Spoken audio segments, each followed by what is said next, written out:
Class का exercise 9.3 का question number 10। Question है if circles are drawn taking two sides of a triangle as diameter, यानी कि कोई ट्रायंगल है ABC, ये ट्रायंगल है। इस ट्रायंगल की दो साइडों को डायमीटर मानकर दो सर्कल बनाए गए हैं। जैसे AB है, AB को डायमीटर लेकर एक सर्कल ये बनाया गया है, दूसरी बार में AC को डायमीटर मानकर दूसरा सर्कल ये बनाया गया है। आगे है question, prove that the point of intersection of these circle lie on the third side, यानी हमें प्रूव करना है कि जिस पॉइंट पर दोनों सर्कल इंटरसेक्ट करते हैं वो पॉइंट तीसरी लाइन पर होगा, यानी कि जो D पॉइंट है वो इंटरसेक्शन पॉइंट है, तो ये जो D पॉइंट है BC पर होगा, ये हमें प्रूव करना है।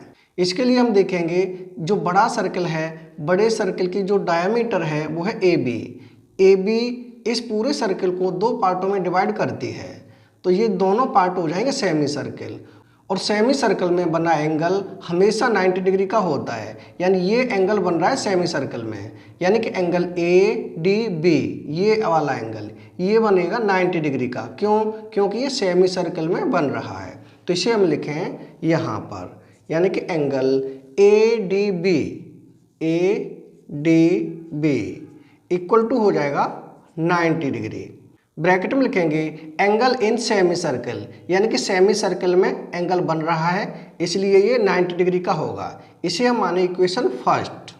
अब हम देखें दूसरी साइड, यानी कि छोटे सर्कल में, छोटे सर्कल का जो डायमीटर है वो है AC। अब इस सर्कल को AC दो पार्टों में डिवाइड करती है, इसका मतलब है ये भी बन जाएगा दो सेमी सर्कल। तो अब एंगल ADC, ये वाला एंगल ये भी बन रहा है सेमी सर्कल में, तो इसका मतलब ये भी हो जाएगा 90 डिग्री का, यानी कि एंगल ADC ये भी हो जाएगा 90 डिग्री का। एंगल ADC इक्वल टू होगा 90 डिग्री का। ब्रैकेट में लिखेंगे एंगल इन सेमी सर्कल, यानी कि ये भी एंगल सेमी सर्कल में बन रहा है, तो ये भी हो जाएगा 90 डिग्री का। इसे हम मानेंगे इक्वेशन सेकंड। अब हम फर्स्ट और सेकंड दोनों इक्वेशन को कर देंगे ऐड, तो यहाँ लिखें एडिंग फर्स्ट एंड सेकंड, यानी फर्स्ट और सेकंड को ऐड करने पर, तो फर्स्ट इक्वेशन में है angle ADB plus angle ADC equal to, यहाँ है 90 डिग्री, तो 90 प्लस 90, यहाँ भी डिग्री यहाँ भी डिग्री, यानी कि ADB प्लस ADC। अब हम देखें यहाँ ADB प्लस एंगल ADC, यानी ये बन जाएगा पूरा एंगल, तो यहाँ लिखें हम angle BDC। Angle BDC equal to हो जाएगा 90 प्लस 90, यानी कि 180, तो ये एंगल बन गया हमारा 180 का। इसका मतलब ये बन गया लीनियर पेयर। अब ये हो जाएगी एक स्ट्रेंट लाइन। जब स्ट्रेंट लाइन होती है तभी एक साइड वाले एंगल बनते हैं, वो होते हैं 180 डिग्री के।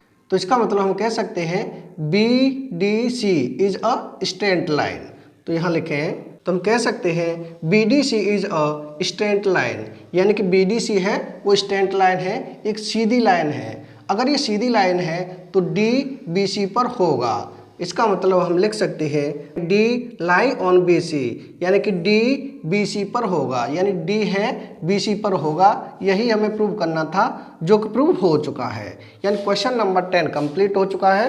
अगर वीडियो पसंद आए तो लाइक और कमेंट जरूर करें। नेक्स्ट वीडियो में फिर मिलेंगे नेक्स्ट क्वेश्चन के साथ। Thank you.